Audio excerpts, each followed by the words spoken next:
Thank you. I invited Edgar to go deep into the verbiage part of the communication because he already worked with us for a couple of months now. He was collecting um, case studies from us, and he's kind of the voice of a bright business project overall. So you know most of the people, and probably you know more than I know about bright business now. Thank you, I sir. don't Good think so. morning. Thank you very much for that.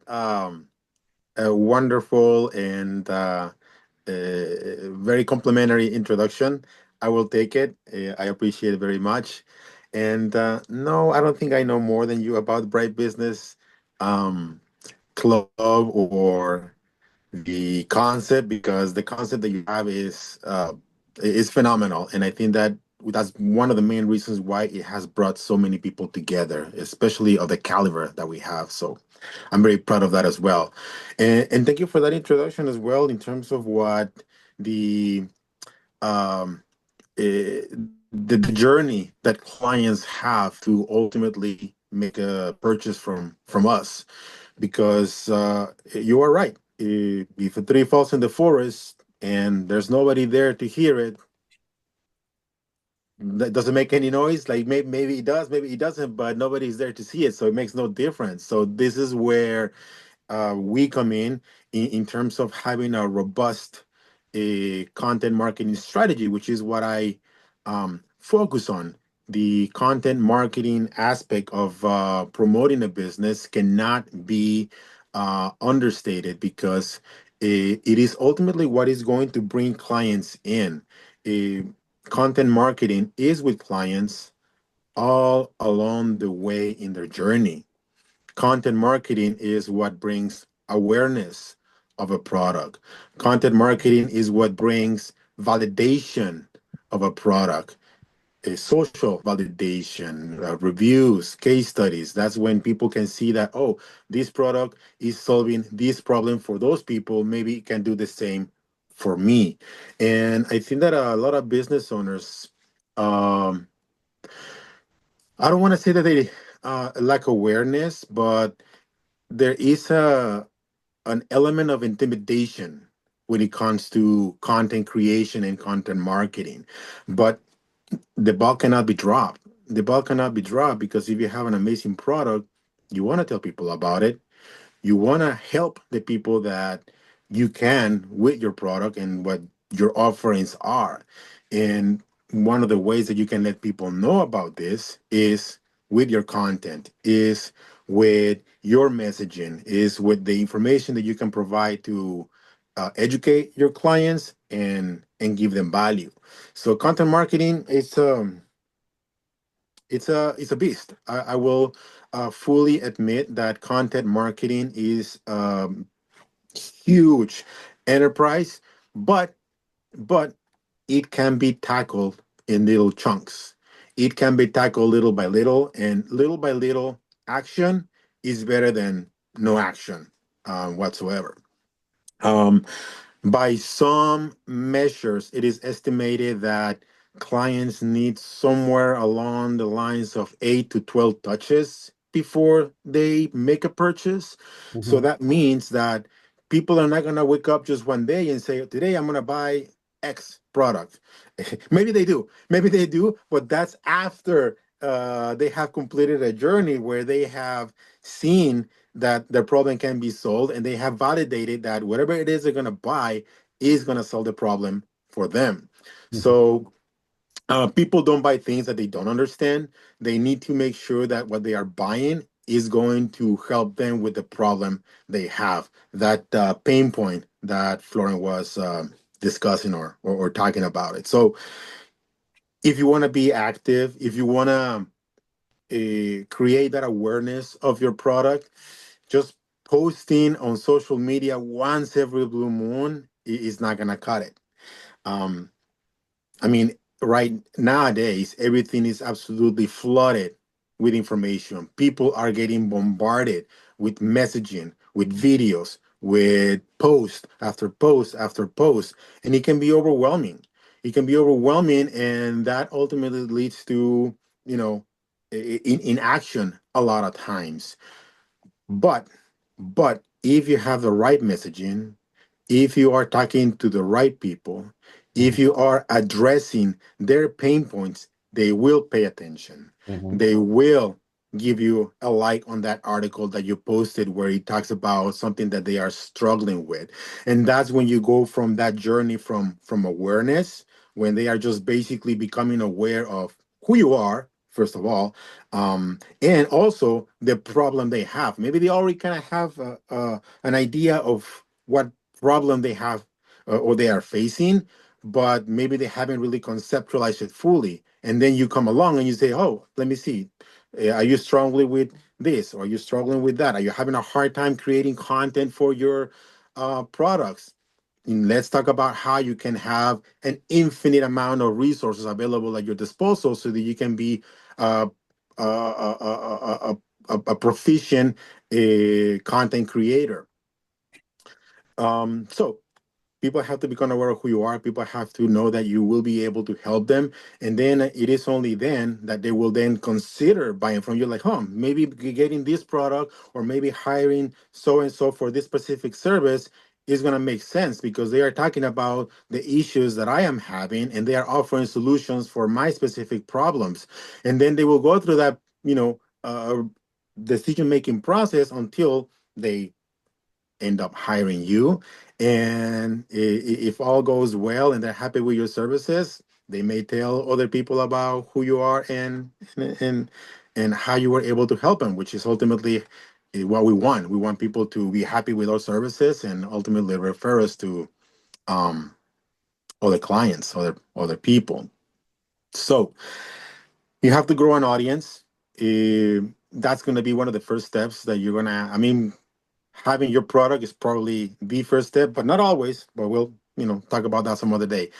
Um, you have to grow an audience. So, in order for you to grow an audience, that basically means that you have to be talking to the right people. You have to be issuing the right message so that the people that need your services become aware of you and who you are and how you can help them so that they start engaging with your content, engaging with you, and eventually maybe buy from you. So, in order for you to gather that audience around you, you have to know who they are. You have to know what they are aching about. What are their pain points? What are their desires? What are they interested in? And ultimately speak to them in their language. And we'll talk about ways that you can do that. But you have to meet them where they are. Because if you are an expert and you're talking about high level concepts, then people are not going to be able to connect with those high level concepts. We know what we know, but people don't know that. People are not familiar with all our knowledge and all the concepts that we're discussing. So, in order for us to um, be able to speak to them more effectively, we have to go to where they are. We have to see what kind of questions they're asking. We have to see what kind of information they're looking for so that we can provide or we can be the ones providing answers for them in that. And the way we do that is creating valuable content. We have to create valuable content, relevant content, which solves their issues. And valuable content can be so much. It can be answering their questions on different portals, Reddit, social media, Blue Sky, Threads, LinkedIn, engaging with people that are having those problems. And maybe somebody will post a question at some point, making a comment about um, experiences that we have in that specific area that solves the issue that they're having. And that can be a great way for us to start gaining that um, eh,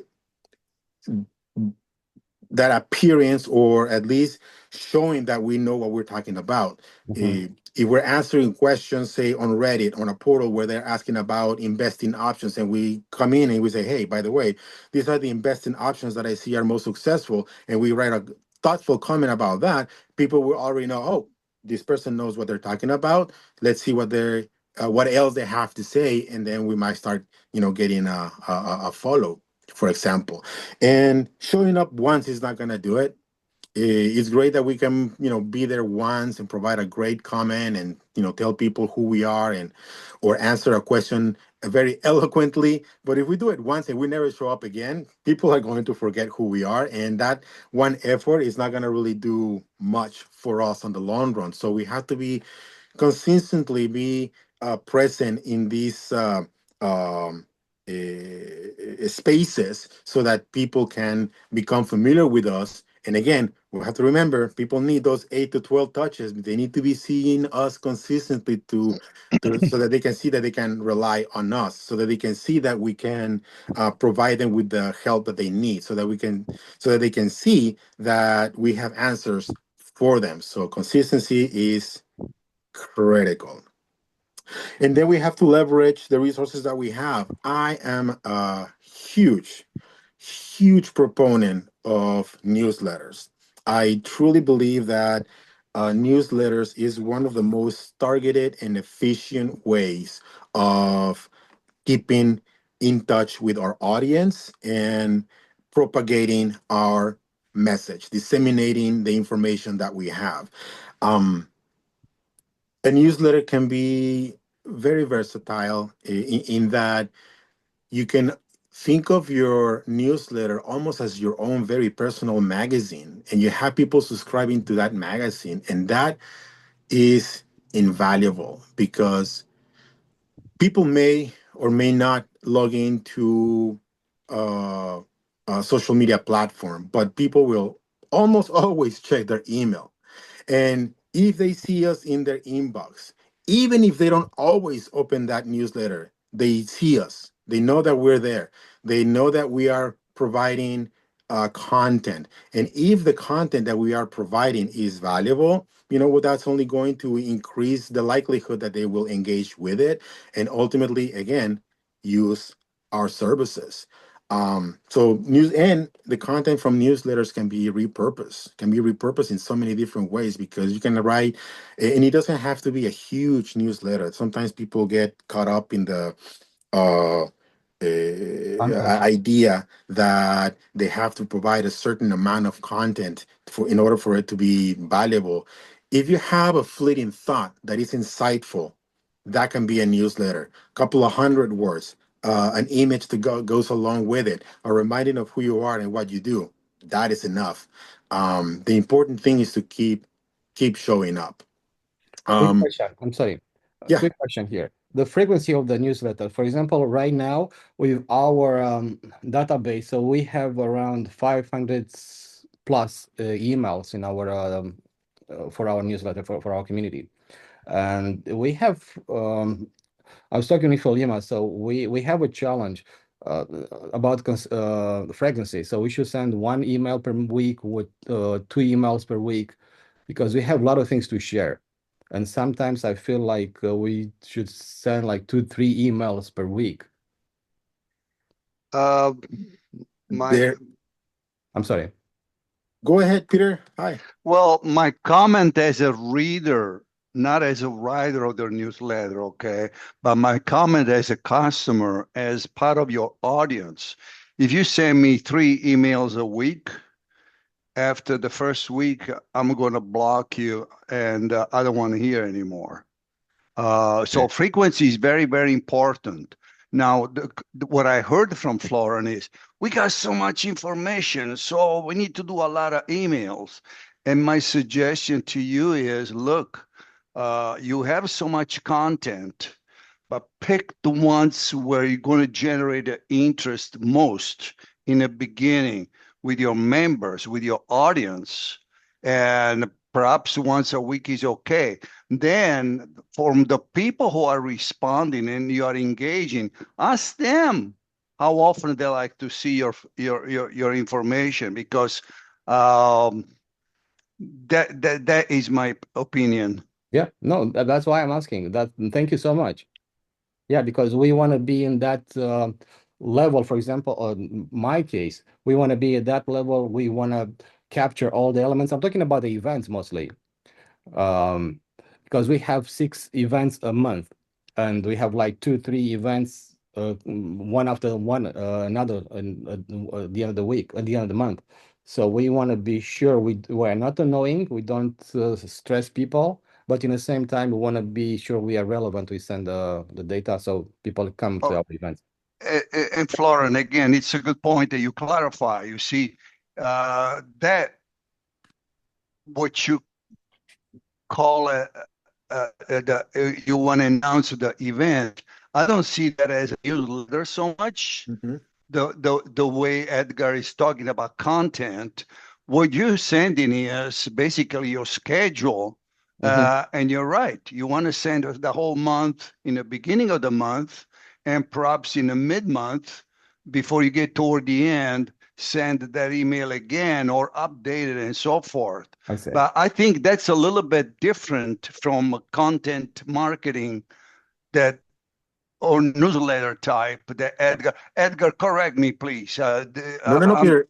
You're absolutely right, and you are raising very good points in terms of being mindful of the uh, variety and consistency of the information that we are providing because it does make a huge difference, and that's why, for example, um, picking the correct subject line can be critical because this is like, hey, this is the monthly calendar of events. People already know, okay, if I want to know what's coming down the road for Bright Business Club during the month of February, I know this is the one that I need to open. And people have that expectation and they will use a email for what it's meant.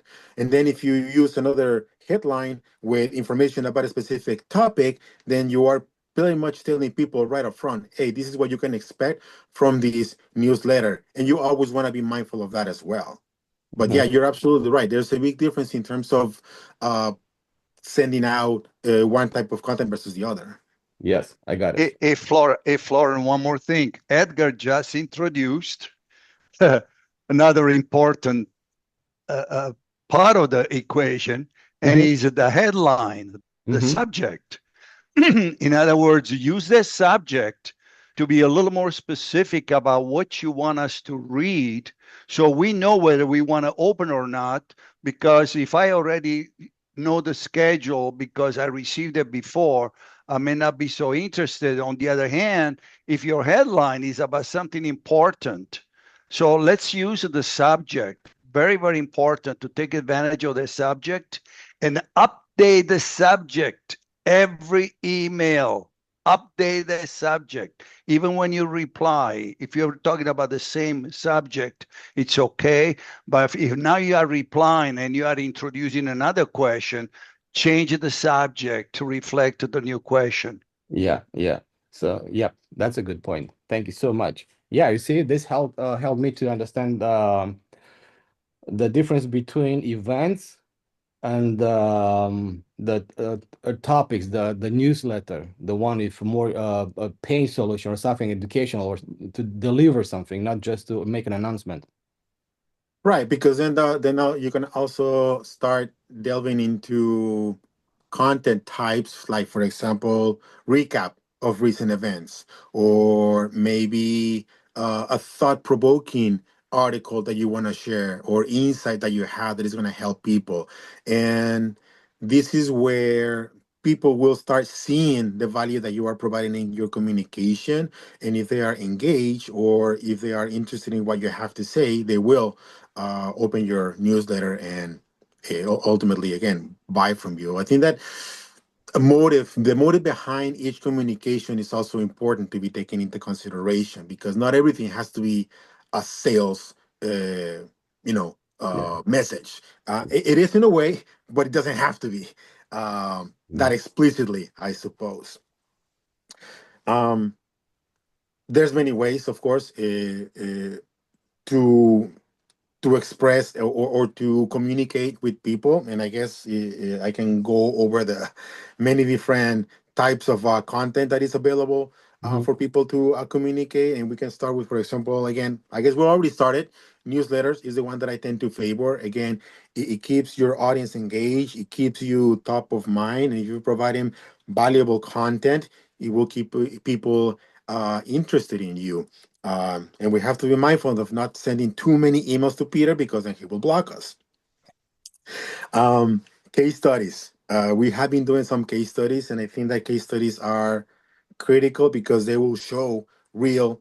success stories that are super relatable, and people want to see themselves in those case studies. People want to see themselves represented, and people also want to feel that they found a place where they can be also helped and they can be ultimately one of those success stories as well. So case studies, it's been a very fun project to do with the Bright Business Club, because there is a very real sense of a journey that people go through when they start attending these meetings, and where they were before in terms of their overall awareness and place in their business journey, to where they are heading now with more insights and with more information, with more tools at their disposal.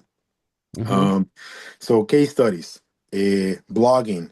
Blogging, I guess it's similar in some extent. It can be similar in some extent to newsletters, but blogging, I would say, it serves a different purpose, because you can be more um, intentional with your blogging to have like an evergreen presence online that will allow people to find you if they're looking for a specific information, or if they're looking for a specific solution. A blog is your opportunity to speak to that person and get him introduced to your ecosystem. So I think that uh, blogging sometimes gets a bad rap because of how long it's been around, but it's been around for that long for a reason. So I would say do not underestimate the value that a good blog can bring to your website. Hey, Um, Edgar, I got a question about blogging. yes, Uh, is that the definition of blogging? I understand that what you write. My question is, what kind of media do you use to broadcast your blog? that's a very good Is that question. just your website or Yes, ultimately, your website will be the home of the blog. That's where okay? your blog will live, and if you do it right, ideally, your blog should be something that your clients find when they're looking for information about the subject or the product or the service that you provide. Like, people have to find it and ultimately find it valuable, because that's going to be the door that you're opening to them to welcome them into your universe. And then you can get into sign up for your newsletter. Then you can get into follow you on some kind of other social media where you can continue to engage with them.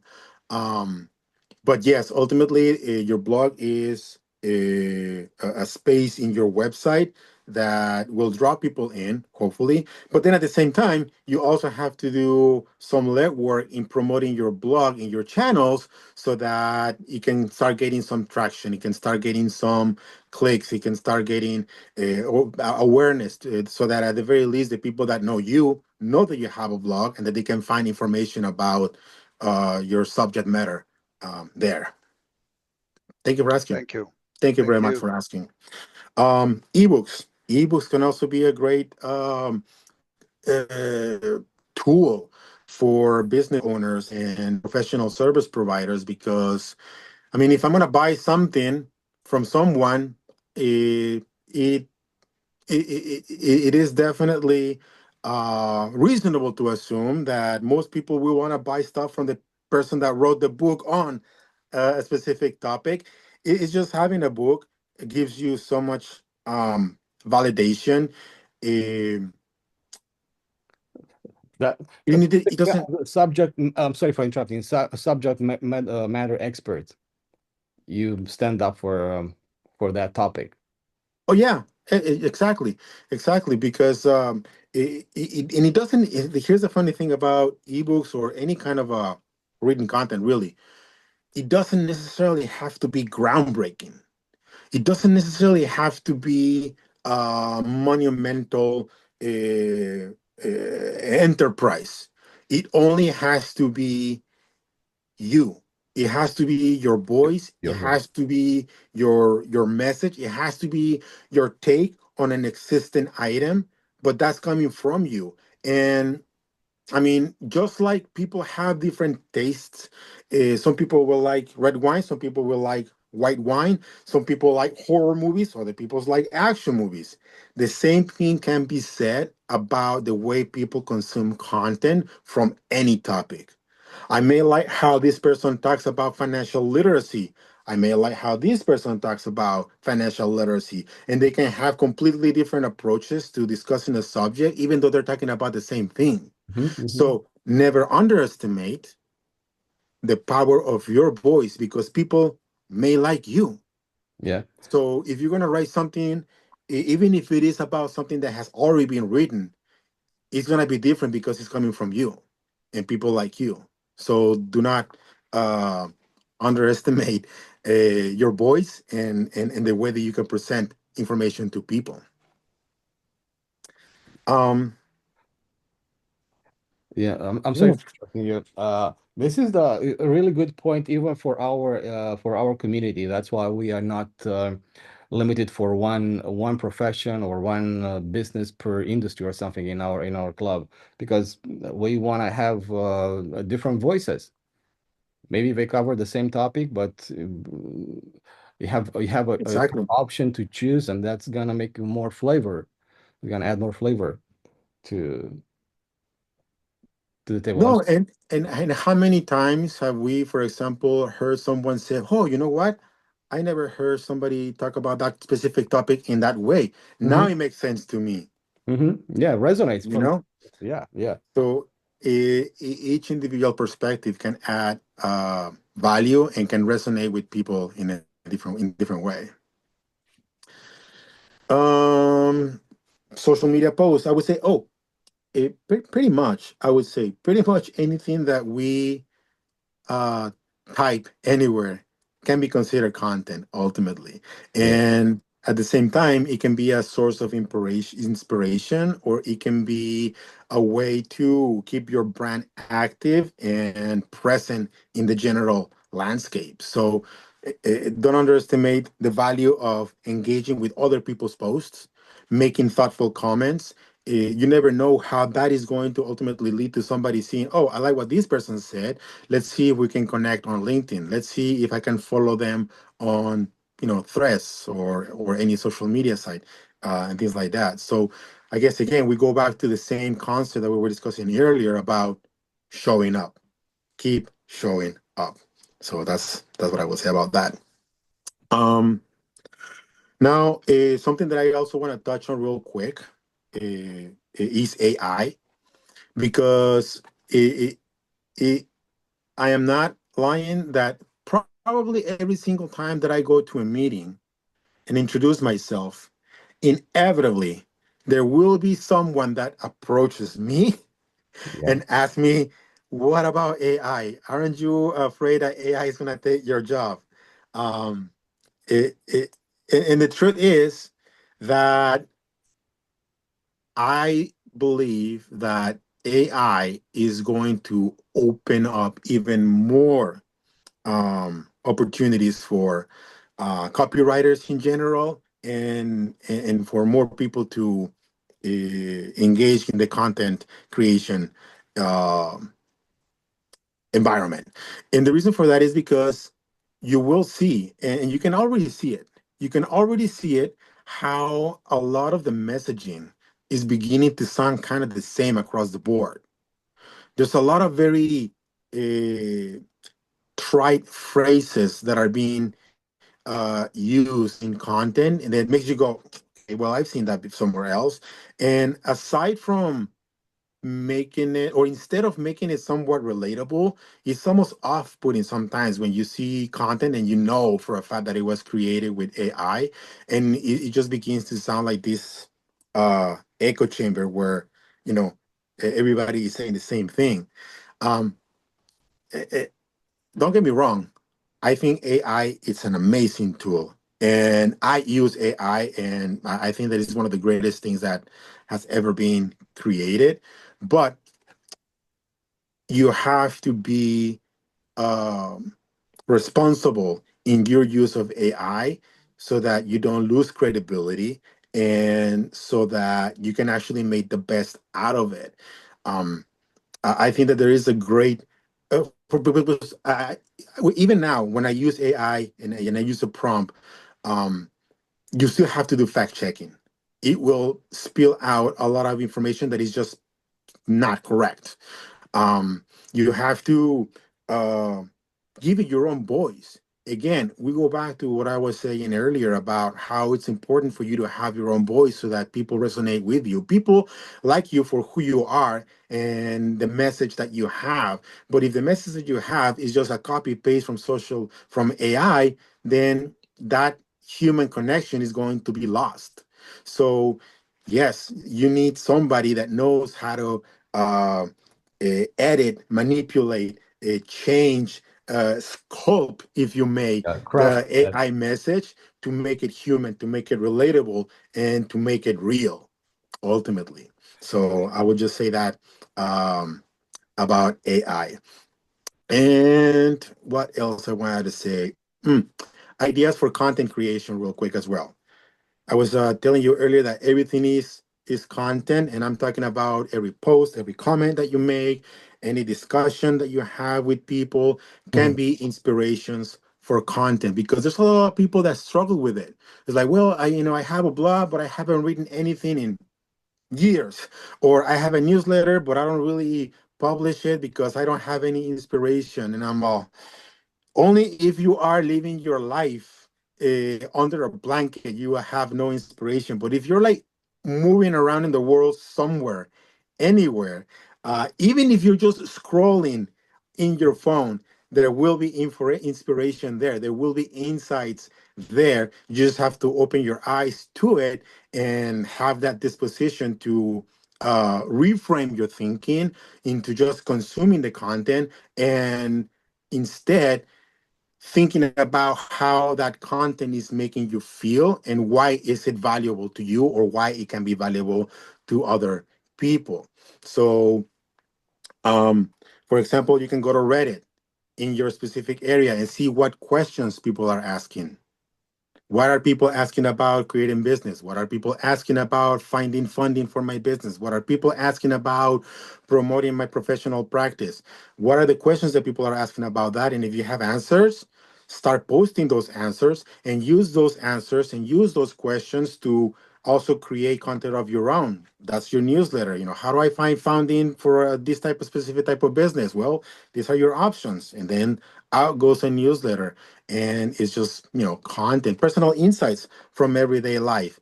um how many times are you like walking around and some like random idea pops into your brain? Write it down because that can be a content, that can be a comment, that can be a post somewhere, that can be of value for someone. Your bookshelf, you're reading a book. If you're reading a book, it's because you find it interesting. Clearly, if you find insights of that book, pull them out. Pull them out, write a note. Why is this important and why you want to share with other people? That's another post right there. And it can be as short as or as long as you want. Depends on how much you have to say about the topic. Um, all the exchanges that we have with people, we go to meetings and networking events or Bright Business Club events all the time, and we have conversations with people. I get so many insights talking to everybody there. Write them down. And that can be a newsletter. I went to a networking event the other day and this is what they were talking about. And it hit me. Oh, this is something that I'm not doing. I will do it now. Oh, this is a great idea that I can implement in my business. I will start doing it. I got this insight from going to this place. Talk about it. Again, the sources of inspiration are absolutely endless. And of course, you can always talk about industry trends. You can always talk about even content that you have already created. Even content that you have already created can be repurposed, rebranded, and sent out again. Because what percentage do you think of the people that follow you engage with a post on any given day? 10, 20% maybe? What about the other 80% that missed it? You know, if a reasonable time goes by, go back and revisit that content that you created and use it again. Maybe change a couple of things. Guarantee that new people are going to see it and are going to engage with it so that nothing is wasted. And um, the more that you build your library of content, the more your expertise starts growing. And if you find a common theme along or within that content, before you know it, you have enough for your ebook or even a full book on a subject that you're passionate about and that you can teach people with. So it's just a win-win situation across the board. So that's my pitch. That's my presentation regarding content creation and content marketing insights. And if you have any questions, Yeah. let me know. Yeah. Yeah. You Thank you, Edgar. Thanks a lot. Yeah. So, wait. It's not just thanks a lot. He has just given you content for an email today to all the 500 people. yep. Yep. And for those of you, and of course, the subject. Let me give you the subject first. Insights from Edgar during the today's brainstorm or whatever meeting this is, and then on the content. That's what we learned from Edgar today. So, The audience needs to hear your message 8 to 12 times before they engage. What to use for use newsletters, use case stories, use blogging. And so there you go. You got an email for today that is meaningful and perhaps makes feel the people that missed this meeting say, maybe next time, depending upon who is the speaker, maybe I want to attend that. I personally want to thank you also, Edgar, because as a business coach, a lot of the things you said, you are right. I know, but it's a reminder that uh, the science really is the same. Only changes is the media or maybe some of the lingo words. Okay. Thank you. This is fantastic. no. No, my pleasure, Peter. I'm glad that you found it valuable. I think that some variation of this messaging and maybe a little more um, refined will be what I will be presenting in future Bright Business meetings. Of course, at those meetings, I will probably have a stronger call to action, for example, because I do want to remind people that I'm available for consulting. Like if they have. Um, People are struggling for the most part with their content marketing, and I can definitely be a resource that can help them have a calendar, have a plan for that. So that's going to be one of my focuses and selling points moving forward, because again, this is something that everybody should be doing. I talk to Yeah. people in these meetings and nobody has a newsletter. I'm like, oh, come on, we need to get people to start producing content, because that's ultimately what's gonna give them the validation in the eyes of the rest of the world. Yeah. Thank you one more time. And Peter, this is exactly what I had in mind. Thank you, Peter, for the input. Right now, we are recording this session, so we're gonna use snippets from this for social media. But I didn't talk about the email. That's a really good point. Thank you so much. And I wanted to ask you, Edgar, how do you help business owners? Let's say how it can help me, how it can help Peter, how it can help Brian. The way that I can help people is by helping people create a robust content calendar where they know what they have to produce, with what frequency, what different subjects they can be discussed, because it will have to be customized, because every industry will have their own specific topics. So my job as a copywriter would be to talk to you about your business, your model, and your marketing efforts that in place right now, um, and plan out what is going to be the best strategy moving forward for you to disseminate your messaging across different platforms. So we can talk about, what frequency your newsletter should go out with, and we can actually even start creating the subjects that your newsletter can touch on moving forward. We can talk about the different types of social media posts that can go every single week, so that you are not coming in and sitting at a blank computer interface and just thinking about, oh my God, what am I going to say?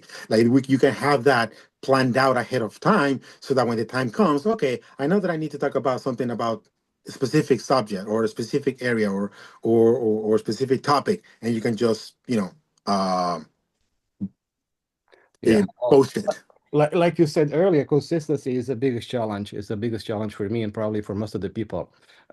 Here I see listening to you, I think this is the biggest value, the pain points most of the entrepreneurs they have, lack of consistency, lack of strategy, because we all over the place, and you can help because this is what you do.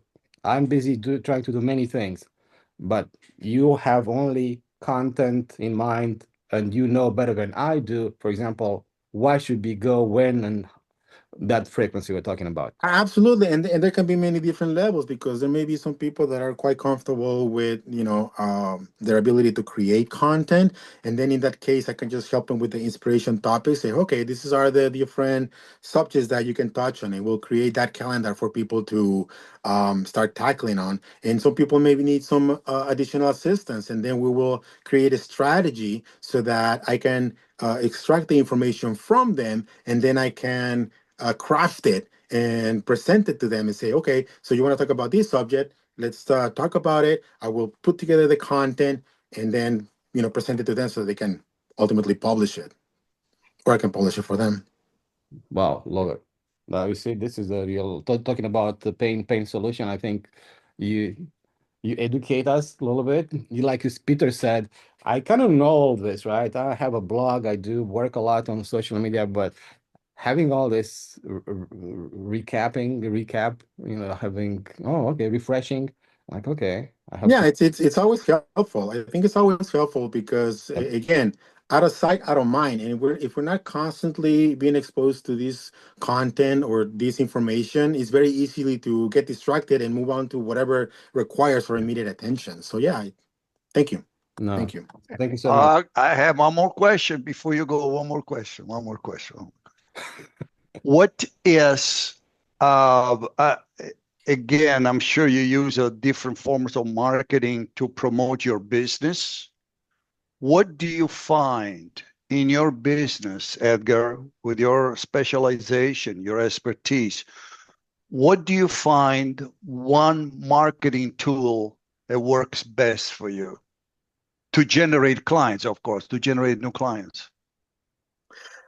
Because I am in the process of launching my private practice, because I have always been working for a company doing this. But right now, my marketing efforts right now are centered on networking. I have to be talking to people, they have to know who I am, and that has already begun to create this um I want to say um, a, An audience? an audience around me, and people are beginning to contact me because of that. Outside of this, I would say that, um, given the a specific audience that I am trying to attract, um, I think that LinkedIn is one of the most effective tools that I am using right now to grow my audience and create more connections to create business. Thank you. Hmm. Yeah. Thank you. At some point, and this is, I don't know, it's already 10. Maybe you ask next time, but fast forward on Reddit. You mentioned at some point Reddit ask questions what people are talking. I'm randomly I end up on Reddit, but I don't know much. What is exactly and how can help? How it can help Bright Business? How it can help you or Peter? Well, Reddit, you can think of Reddit almost as a marketplace of ideas, Hmm. because Reddit is ultimately the, I would say, public forum Oh, okay. that has won the battle of all. public forums. Mm-hmm. So it can it is very targeted. Mm-hmm. So if you are going to be engaging with Reddit, you will be lasering in the specific topic or area that you want to discuss, Mm-hmm. and it requires you to engage meaningfully with well thought out answers or comments or questions. But Reddit can also almost be a sort of uh, almost like a lead magnet in a way Mm-hmm. if the information that you are providing is valuable, is relevant, because there has been a slight shift in the way Google SEO works, that it now is favoring more personal accounts of lived experiences to bump them up in the results Mm-hmm. rates. So if you're looking for questions or answers about improving your business or growing a business or starting a business, then you go to those threads on Reddit that talk about business ownership, and you start sharing your ideas, your concepts, and if people start engaging with you, whenever somebody looks up on Google, hey, how do I start a business? Your one of your answers may pop up as the top Oh, answers right there. oh, okay. So it's kind of like a hybrid now Yeah, between a blog and a social media post. I got you. Okay, so they're interconnected to the Google and all this. Okay, thank you so much. Wow, we need to talk. So, yeah, I'm gonna go now to Irvine, and meet with Dali and probably Joseph. You can make it to sort the food for next Irvine meeting at the dog club. And also, I'm gonna look at 2 o'clock. I'm gonna be at UCI to look for a new location. Uh, Lauren, I see Brian Marine joined us the last few minutes. Hey, Brian, is there any comment, anything you want to say before we close? No, I'm good. Thank you. I just got back late. I was trying to join the meeting early, but what I picked up was pretty clear and no, great insights, and it was good to hear at least the end of it. yeah. Brian, Good. what do you think about the Flyers? Can we come tomorrow to Riverside? Yeah, they'll be ready tomorrow. Okay. So I'm gonna try to make it there. I'm trying to plan out a lot of things today and tomorrow, so I got to do still some production Okay. for some apparel that I'm doing. So I'm trying to make it. Mm-hmm. I know it's at a new location, so it's a little bit easier probably to get to for me. Yeah. Yeah. It's close to Mission Inn. Yeah. Close the freeway. Yeah. But thank you and see you next Thursday. So I was gonna be busy this end of the month. So All Hey, right, you guys.